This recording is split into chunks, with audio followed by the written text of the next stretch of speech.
Fala aí, rapaziada do nosso canal RB Futebol, trazendo mais um vídeo aqui no nosso canal. E nesse vídeo falando aí do Bahia, trazendo uma entrevista aí do presidente do Tricolor, que fala aí sobre a temporada 2023 e também já projetando aí a temporada 2024. Os comentaristas ali vão fazer muitas perguntas a ele e nós estaremos trazendo aqui no nosso canal as respostas aí do presidente Tricolor. Antes de soltar o vídeo, quero convidar você que ainda não é inscrito no nosso canal, se inscreva, ativa o sininho das notificações para você não perder nada. Sempre que tiver uma notícia aí do Bahia, uma informação, mercado da bola, nós estaremos trazendo aqui no nosso canal RB Futebol. Por isso é muito importante a sua inscrição. Vamos aí para o vídeo e daqui a pouco nós estaremos de volta. Nacionalíssimo Esporte Clube Bahia, que subiu da temporada passada para essa e se manteve firme e forte. A última rodada foi de arrepiar, né? O Bahia seria o time rebaixado, mas conseguiu colocar o Santos, que acabou sendo rebaixado no lugar dele na última rodada espetacular. E para falar com a gente, vamos conversar com o presidente do Bahia, que já foi um goleiro espetacular, ídolo inclusive da torcida do Tricolor da Boa Terra, o Emerson Ferretti. Tudo bem, Emerson? Seja bem-vindo aqui no Band Esportes. Boa tarde. Boa tarde a todos, prazer estar participando do Bola Rolando. Estou à disposição de vocês, vamos falar sobre Bahia, sobre o trabalho que está se iniciando. Grande abraço a todos. Pois é, eu disse aqui que o Bahia é o City brasileiro, porque é uma das pernas do grupo comandado pela Abu Dhabi United Group, do Sheikh Bin Zayed, que tem o Manchester City, New York City, Melbourne City, Yokohama Marinos, Clube Atlético Torque do Uruguai, Guayaquil City do Equador, Girona da Espanha e o Bahia. Aliás, o Rogério Ceni parece que está na Espanha e ficou entusiasmado, né, com o trabalho do Girona, que aliás é líder do campeonato espanhol, né, Emerson? Exato, o Bahia é o irmão mais novo, né, dessa família City. A gente tem menos de um ano de trabalho. Em dezembro do ano passado foi, através de uma Assembleia Geral, os sócios votaram sim para a venda de 90% do Bahia SAF para o Grupo City. E o fechamento do negócio foi no último mês de maio. Então, esse ano de 2023 foi considerado pelo Grupo City o ano zero de trabalho, um ano de início e que finalizou com resultados satisfatórios, principalmente pela permanência do Bahia na Série A, que era muito importante para a sequência do trabalho e para nós, né, que fomos eleitos agora menos de 20 dias atrás, tomamos posse há 2 dias. E foi muito importante ter permanecido na Série A, porque, como todo mundo sabe, um rebaixamento é um passo atrás no planejamento de qualquer clube de futebol, né?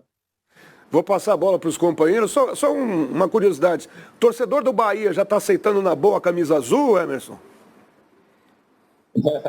Já sim, principalmente porque a camisa azul faz referência a um clube vencedor, que é o Manchester City, né? O Manchester City é o maior vencedor do futebol inglês nos últimos 15 anos. São 7 títulos nacionais, é o atual campeão europeu e daqui a 2 dias vai decidir o título mundial com o Fluminense. Então, é uma referência ao primo rico, o primo mais famoso, né, da família, e a torcida do Bahia aceitou sim, bem, até porque o azul é uma das cores, não na mesma tonalidade, mas é uma das cores do nosso clube. O Raí, a entrada da SAF, às vezes, acaba incomodando o torcedor, porque tem que mudar alguns detalhes, alguns símbolos da tradição dos clubes, né, Raí? E aí o gosto do torcedor acho que tem que ser sempre respeitado em relação a esse aspecto, né? Boa noite, Emerson, obrigado por falar com a gente. Eu queria saber um pouco do seu trabalho especificamente, porque a gente está vivendo um momento muito diferente, né, no futebol brasileiro, com a entrada das SAFs, a maioria no começo desse ano, nessa temporada, né? E me parece que há uma divisão aí com o trabalho seu, eleito como presidente, o trabalho da SAF. Queria entender um pouco melhor, e o pessoal de casa também que tem essa dúvida, como vai funcionar essa gestão de sua parte e também do Grupo City, como que vai ficar dividido isso? É um modelo novo de negócio aqui para o futebol brasileiro, a partir do momento que mudou a legislação, né, e permitiu que os clubes criassem uma sociedade anônima do futebol. O Bahia foi um dos pioneiros, atraiu para ser seu parceiro, seu sócio, o melhor grupo, né, possível no mundo para poder comandar o futebol, e criou-se o Bahia SAF. Desse Bahia SAF, 90% das ações foram vendidas ao Grupo City. O Esporte Clube Bahia ficou com 10%, é o clube que eu sou o presidente, fui eleito, como eu falei anteriormente, há poucos dias atrás, e a gente detém 10% do Bahia SAF. Portanto, nós somos também donos do futebol do clube, mas somos minoritários. Em última instância,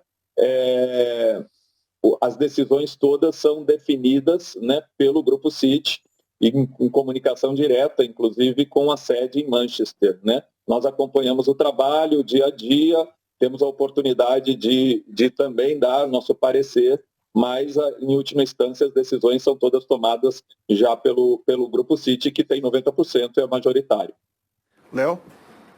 Uma boa tarde para o Emerson, seja bem-vindo aqui ao Bola Rolando. Eu queria perguntar para você, hoje eu li que o Bahia fará sua pré-temporada em Manchester, nas instalações do City. Queria saber quais trocas serão feitas, o que vocês têm de expectativa de vivência lá, de filosofia de jogo que vai ser passada, uma troca ali do Guardiola com o próprio Rogério Ceni. Quais as expectativas que vocês têm desse período que vocês vão passar por lá? Isso, desde a boa noite, né? desde o início, né, do fechamento do negócio, sempre foi sinalizada essa possibilidade de intercâmbio, né, com o Manchester, mas também com outros clubes da família City.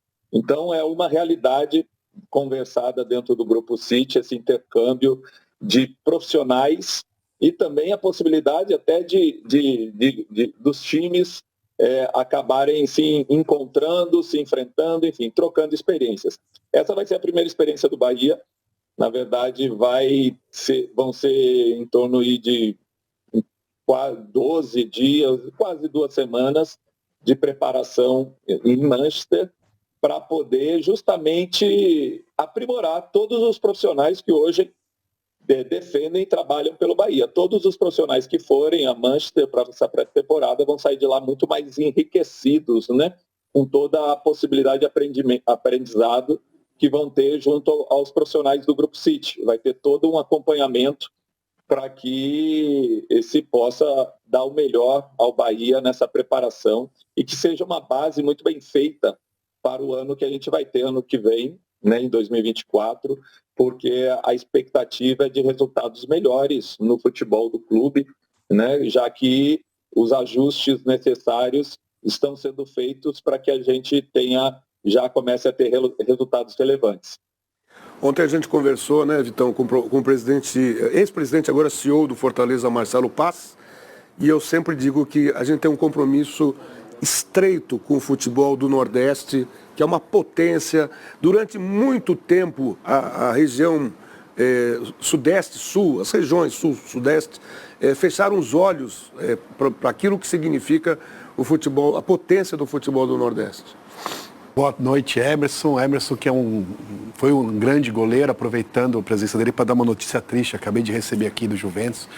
Acabou de falecer o Mão de Onça, aos 92 anos, que foi o goleiro do Juventus, que tomou o gol mais famoso do Pelé, o gol considerado mais bonito. Eu fui uma das poucas pessoas do mundo que não estava na Javari aquele dia, porque não estava nascido, que tinha 800 milhões de pessoas na Javari. Acabou de falecer o Mão de Onça aos 92 anos. Meus sentimentos à família do goleiro. Que é um lance que não existe. Tem no filme do Aníbal Massaini, né? Não existe em fita, mas o Aníbal Massaini, ele reproduziu com o que tinha de moderno na época de computação gráfica, que hoje é muito mais moderno, né? A única vez que eu entrevistei o Pelé pessoalmente, inclusive, foi quando ele foi na Javari, no lançamento do filme, para falar sobre esse gol. Mas, dito isso, dando serviço aqui, Emerson, eu queria saber de você. Eu achei um ano esperava um pouco mais do Bahia esse ano, né? Embora tenha enfiado 5 no meu time, esperava mais do Bahia, que salvou só na última rodada, pelo investimento, foi o terceiro ou quarto público, né? A torcida do Bahia é uma coisa absolutamente impressionante. Então, mesmo com essa campanha, teve uma média de público espetacular. E eu queria saber, embora a SAF seja uma coisa mais fria, orçamento uma coisa mais pensada, o fato do Fortaleza estar muito bem e o rival direto, Vitória, ter subido, se isso pressiona um pouco aí a direção do clube, os investidores a fortalecer mais o time, porque historicamente, o Kaká falou do futebol nordestino, os dois grandes times do Nordeste, historicamente, é o Bahia e o Sport, né? O Bahia campeão em 88 e depois da equiparação, com 59, bicampeão brasileiro. Então, essa subida, a volta do rival Vitória e o Fortaleza tão bem aí no Nordeste, se isso está sendo pressionado o Bahia a fazer uma temporada de Bahia, não só se manter na Série A. Sim. Primeiro, meus sentimentos em relação ao Mão de Onça, né? Falecimento de um grande goleiro, né? E lógico que sim, né? O fato o Bahia sempre foi o grande clube do Nordeste, né? Com conquistas bastante relevantes, são 2 títulos nacionais. E a gente vê a ascensão do Fortaleza, logicamente com um clube muito bem organizado, muito bem dirigido pelo Marcelo Paes. A gente, logicamente, que pressiona porque o sarrafo sobe, né? A gente tem hoje um novo rival dentro da região. E o Vitória voltando para a Série A também seria muito ruim para o Bahia, para o torcedor tricolor, se acontecesse o rebaixamento nesse ano. Justamente, além do rebaixamento por si só já ser muito ruim, mas ver o rival subindo seria uma pressão maior para que a gente voltasse, uma obrigação para voltar no ano seguinte, né? Então agora a gente vê com bons olhos, porque a região Nordeste fica fortalecida no futebol brasileiro, isso é necessário. O Nordeste sempre foi um celeiro de jogadores e sempre teve uma presença de público nos estádios muito grande, e até isso foi uma das situações que pesou muito que o Grupo City escolhesse o Bahia. Primeiro, a organização do Bahia nos últimos 10 anos, a partir da intervenção realizada em 2013, que se tornou um clube dentro de um clube transparente, organizado nas finanças. Isso pesou bastante, mas principalmente pela capacidade de crescimento do clube, no engajamento do seu torcedor. O grupo está bastante que vive, né, durante o ano, nesse primeiro ano de trabalho, e a gente sabe que os investimentos vão ser maiores, né, para que o Bahia seja fortalecido e possa ter um protagonismo, não só na região Nordeste, mas no futebol brasileiro. Estamos com um probleminha na conexão, mas acho que deu para a gente entender direitinho o Emerson. Se piorar, a gente depois refaz a conexão aí, mas acho que dá para levar. Você já imaginou um Bavi, o tamanho do clássico, que é um dos mais tradicionais do Brasil, correu-se o risco de não ter esse ano, no ano que vem, né? Sim, pois é, Kaká, grande clássico do futebol brasileiro. A minha pergunta para o presidente agora vai com relação ao mercado do Bahia. Existe uma negociação entre Bahia e Palmeiras pelo Cauli, e se existe, em que pé está essa negociação? Aliás, presidente, antes de responder, deixa eu só emendar uma pergunta que eu ia fazer na abertura, que é o seguinte: o Bruno Rodrigues não interessava ao Bahia? O Palmeiras atravessou essa contratação, presidente? Acho que travou. Travou. Ele ficou com um sorrisão no ar ali. Olha, são perguntas importantes para ele responder, hein? Acho que ele não quis responder, para não se comprometer. Aquele deu aquele Miguel, entrei no túnel, assim, que jogador dá. Eu não vou me comprometer para responder isso, mas a gente já vai refazer a conexão. Muito bom jogador o Cauli, aliás, né? Que há uma notícia de que o Palmeiras, o Abel, se interessa por ele, né? O Palmeiras também, o Bahia quer 50 milhões de reais, que é uma bela de uma grana, né? Não sei se ele vale tudo isso, né? E quem... Raí, mas aí tem uma outra questão em cima dessa pergunta. Quanto custou o Ramírez e o Borja? Espera um pouquinho, Vitor. Ele não teria que abastecer o mercado interno do Grupo City? Quem? O Cauli? Não, o fato do Bahia fazer parte de um grupo, ele não teria que, a partir dos jogadores que são formados, primeiro abastecer os demais clubes do grupo? Você diz de entre aspas, um intercâmbio, os jogadores digamos que o Girona era o Cauli, por exemplo. Não, acho que se existisse interesse, obviamente que é um negócio mais fácil de fazer, como, por exemplo, fez o Textor com o Botafogo, né? O PR e o Adrielson vão jogar no Lyon, agora, já no começo do ano, né? Que são jogadores, é um clube que também pertence a ele. John Textor é uma relação um pouco diferente, é uma pessoa que é dona de outros clubes, não um grupo, mas embora CPFs diferentes, ou CNPJs diferentes, é uma relação um pouco parecida. Não sei, Kaká, se o Cauli interessa assim, a outros clubes da Europa. Ele veio da Europa há pouco tempo, né? Ele chegou ao Bahia esse ano. Não se chama essa relação obrigatória, né? Jogadores do Girona não vão em todo veio do futebol da Bulgária, né? E o Cauli já não é uma revelação. E é um jogador já mais velho. Já veio de lá pro Brasil, não é que não foi criado na base do Bahia. Se ele fosse um jogador jovem, revelado nas categorias de base do Bahia, aí, sei lá, poderia talvez existir essa possibilidade. Fez um grande campeonato brasileiro, sempre que à disposição entregou assistências, gols importantes para o Bahia, né, ao longo dessa disputa, e seria um jogador, tecnicamente para mim é o melhor jogador do time, seria uma perda e tanto, né? 50 milhões acho que o Palmeiras não vai pagar por ele, muito dinheiro, mas se conseguisse vender por esse valor, vai dar ao Bahia uma possibilidade muito boa de investimento. Só tem uma coisa que a gente pode perguntar ao presidente quando a conexão for refeita. É um ponto importante para a gente tocar, até porque o que é veiculado é que o Bahia não pretende vender ou venderia só pela multa, porque o Bahia considera voos maiores para essa temporada e eventualmente concorrer com o Palmeiras por alguns títulos. Então, ao vender o Cauli para o Palmeiras, ele estaria fortalecendo um adversário direto. Bom, já refizemos a conexão. Repete a sua pergunta. Presidente, vamos lá de novo. Então, se existe uma negociação do Bahia com o Palmeiras por conta do Cauli, e em que pé está essa negociação? E aí eu emendei. O Palmeiras atravessou o Bruno Rodrigues, presidente? Eu vou me reservar nessas duas perguntas, porque contratualmente e por política do Grupo City, a gente só tem um porta-voz em relação a futebol, principalmente em relação a contratações e investimentos no futebol, que é o CEO Cadu Santoro, né?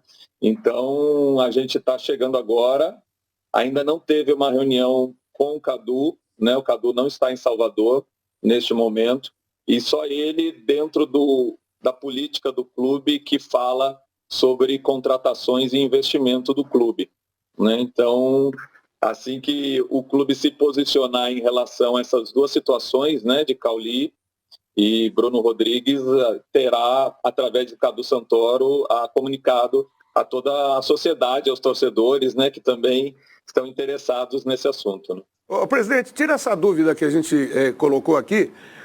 Quando surge um jogador aí, formado na base, vamos dizer assim, do Bahia, vocês são obrigados a colocar no sistema do Grupo City para ver se interessa alguma outra franquia do grupo ou não, presidente?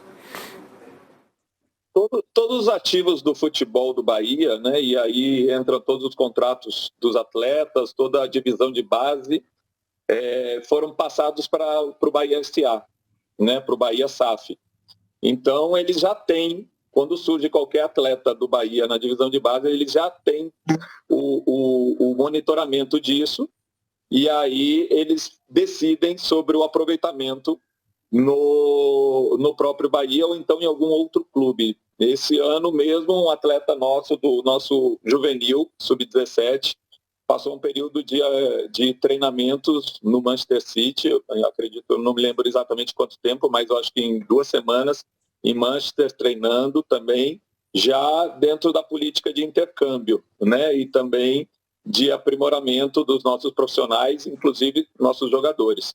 Então, vai ser muito comum esse intercâmbio entre atletas, entre profissionais, para que o grupo, de uma certa forma, se fortaleça, né, de uma forma geral.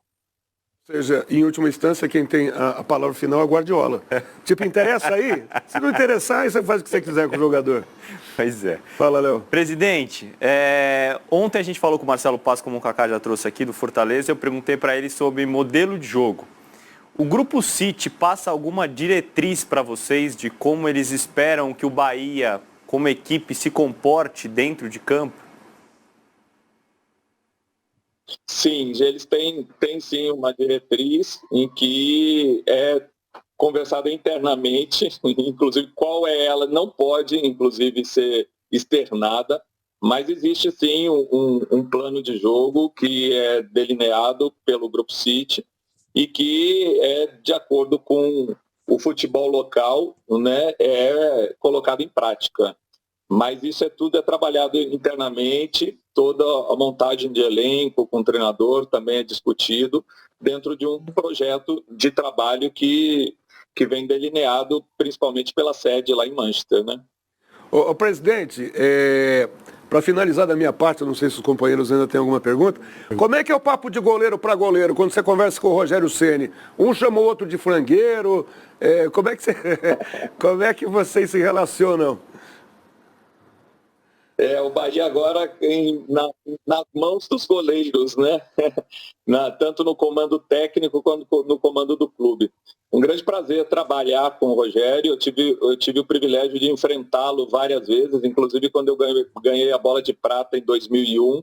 Nós disputamos até a última rodada, eu e o Rogério, pelo troféu.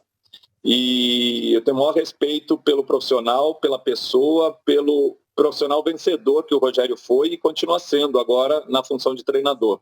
A gente já teve uma conversa antes do Campeonato Brasileiro terminar, né? Foi muito amigável, né? Eu ainda não estava empossado, mas já tinha sido eleito presidente e não vamos ter problema nenhum, né? Há um respeito mútuo e um muito grande, por sinal, né? Como eu falei anteriormente, pelo profissional que ele foi, pelo goleiro que ele foi.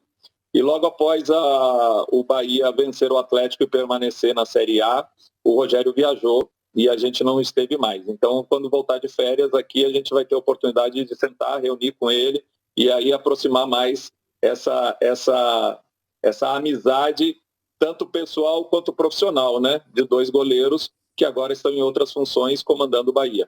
Mas você marcou algum gol, não? O Rogério foram 112, foi isso? Depende, tem que ver as contas dele. Eu quero saber se você marcou algum gol. Marcou, Não, eu não tinha esse talento que ele tinha com os pés, não, acabei não fazendo nenhum gol. Última pergunta. Porém, evitá-los, né? O Rogério foi um pouquinho além, né? Além de evitá-los, ele fazia. Não, e recentemente, que teve São Paulo e Milan, né? Agora no Morumbi, São Paulo. os veteranos, a Band mostrou o jogo, narrado pelo Luciano do Vale, da final contra o Milan, e o que o Rogério pegou foi uma coisa absurda. Contra o Liverpool, né? Contra o Liverpool. Foi contra o Liverpool, né? Contra o Milan era o Zete. Sim, era o Zete, isso, contra o Liverpool. Uma coisa absurda que ele pegou naquele São Paulo, eu acho. Para finalizar, Vitão, por favor. Emerson, você você assumiu sua homossexualidade e nesse ano a gente teve um jogo interrompido por homofobia na Neoquímica Arena, Corinthians São Paulo. Não foi, tem todos os jogos. O STJD resolveu punir num jogo único, né?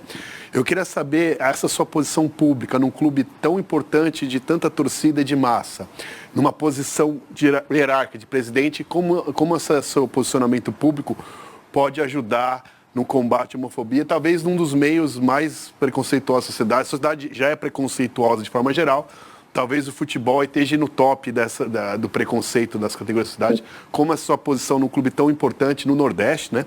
No Bahia tão popular, pode ajudar na causa, ou você acha que não ajuda muito? Eu concordo com você, acho que o futebol ainda está 2 passos atrás, né, dessa evolução, do respeito que precisamos ter entre as pessoas, né? É um meio bastante complicado e eu já foi um marco ano passado, quando eu falei abertamente sobre a minha sexualidade. Foi o primeiro atleta na história do futebol brasileiro a fazer isso.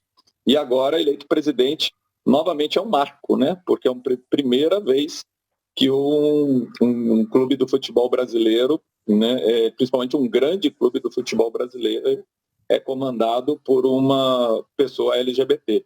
Então, não deixa de ser um avanço. Eu acho que o Bahia e o torcedor tricolor, o torcedor do Bahia, estão de parabéns, porque entenderam que isso não modifica em nada a competência das pessoas, né? Votaram no Emerson, elegeram o Emerson por entender que o Emerson se preparou, se qualificou, e o Emerson foi um grande representante dentro de campo, enquanto atleta do Bahia, e agora tem toda a capacidade de ser um grande presidente e representar o clube. E a sexualidade dele não muda em nada a competência. Eles entenderam isso e eu acho que, como eu falei, é um marco e um grande exemplo para que outros clubes e outras torcidas sigam, né? Na verdade, a gente fala de respeito. Respeito que é necessário dentro futebol, dentro da sociedade de uma forma geral, mas o futebol que a gente vê muitos casos de racismo, de homofobia, brigas entre torcedores, enfim, dentro e fora de campo, e a gente precisa humanizar um pouquinho mais o futebol, por isso a gente fala de respeito, e eu acredito que essas duas situações em que eu estive como protagonista, né, e um marco no futebol brasileiro, eu acredito que vai abrir um pouco as discussões, vai abrir um pouquinho a cabeça das pessoas para entender que a sexualidade de ninguém afeta a sua competência. Né? Espero que ajudando, deixando campo também, eu já fiz dentro de campo como atleta, mas fora de campo um legado do brasileiro sendo pioneiro nessa situação. Ótimo papo, ótimo papo. A internet às vezes dribla a gente aqui, mas a gente conseguiu entender as ideias, o pensamento, e a gente quer, Emerson, te desejar não só que a gente possa estreitar ainda mais os laços que nos unem ao Nordeste, a região Nordeste que é fascinante, é espetacular, a força do futebol nordestino, e já aproveito para te desejar boas férias, boas festas aí de final de ano. Obrigado pela entrevista, estamos sempre abertos aqui para você divulgar cada vez mais o Esporte Clube Bahia, agora uma SAF. Obrigado, viu, Emerson? Tá certo, eu que agradeço o espaço, sempre importante abrir espaço para o Bahia, para o futebol nordestino, e parabéns pelo programa, eu acompanho sempre. E estou sempre à disposição também. Boa noite a todos e boas festas para todo mundo também. Muito bom, obrigado, muito obrigado. Estamos juntos. Vamos para mais um... Então tá aí, pessoal, foi o vídeo onde os comentaristas aí debateram, falaram aí com o presidente do Bahia já se projetando aí para a temporada 2024, o Bahia que se manteve na Série A do Brasileirão 2023. Gostou do vídeo? Deixa o seu like, se inscreva no canal, ativa o sininho das notificações. Forte abraço a todos e até o nosso próximo vídeo aqui no nosso canal RB Futebol.